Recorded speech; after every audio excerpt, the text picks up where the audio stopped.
arguing where you would listen. I just asked. Wow, you guys said you weren't leaving downtown and you left. That was a lie. That was a lie. You said you were never going to move, and you moved. Okay, can I answer that? But that's fake. That's a fake protest.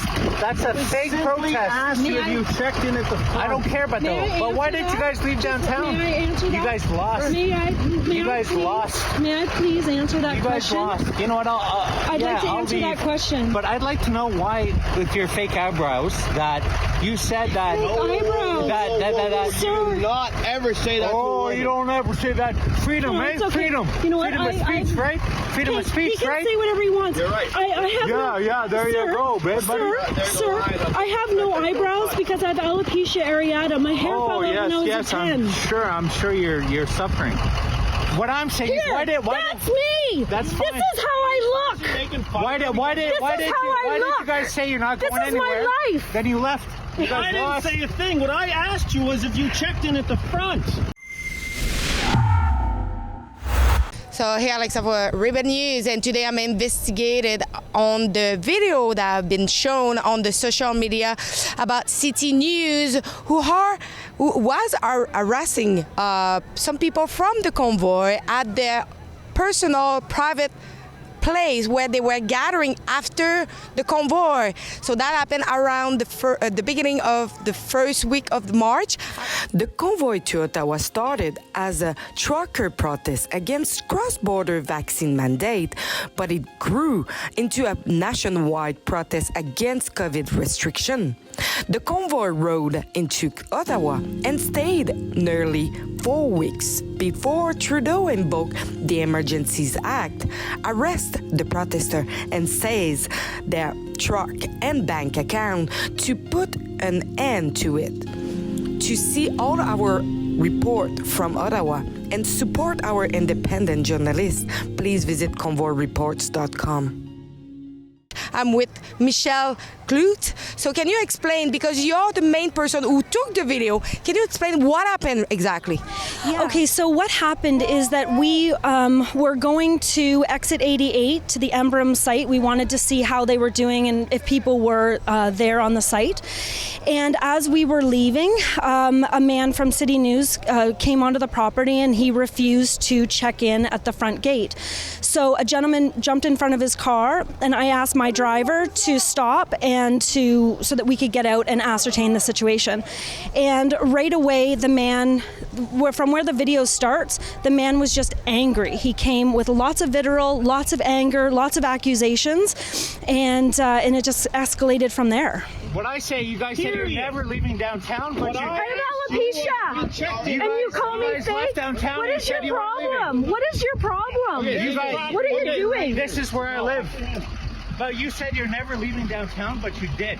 So that's a lie. That's fake. That's a fake protest. That's a fake protest when you say, no, we were threatened. We were threatened. Because we'll find out your name. We had tear gas on children. That's fine. That's we fine. had tear gas on children. I'm not touching you. Hey, whoa. You guys said you're never going to leave. Why did you leave? Because there was tear gas in ours and emergency acts. You're liars. You're liars. You said you'd never leave and you left. That's fake fucking protest. That's a fake. Yeah, but you said you never leave, no matter what. They but beat you left. me. Did you want them to kill us? Pussies, man. Did you want them to kill us? Did you want them to kill us? You need to leave now. Did you want them to kill us because they I want live to in kill this us? town. Yeah, but you don't live on this property. Don't touch fucking my car, man. Don't touch me. No. Call Fucking 911. go on. You need to leave. You're on private property. You're on private property, so you need to leave. You're going to give the cops an excuse to come raid this right now. And can you actually told us, I think he give you some bad comment about yourself, and he really targeting you and targeting as well the convoy. What did he say exactly?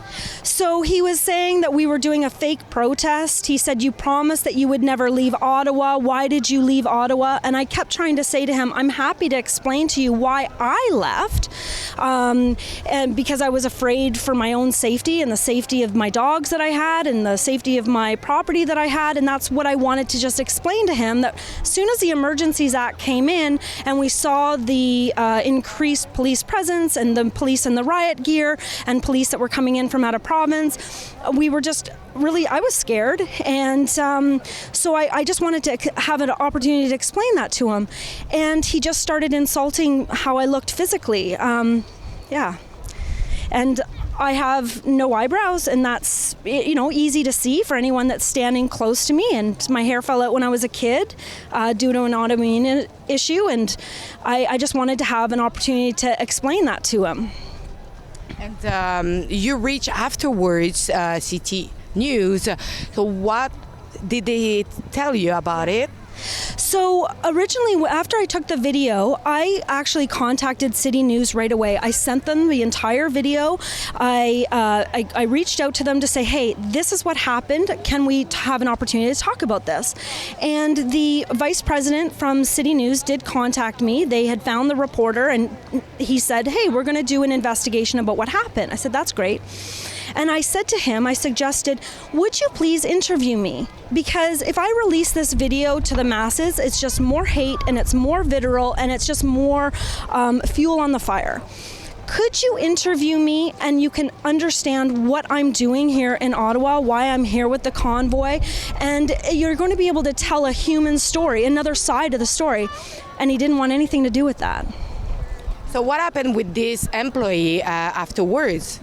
So I believe the gentleman's name is Nigel Newlove, and as far as the vice president of CityNews has said that he was terminated.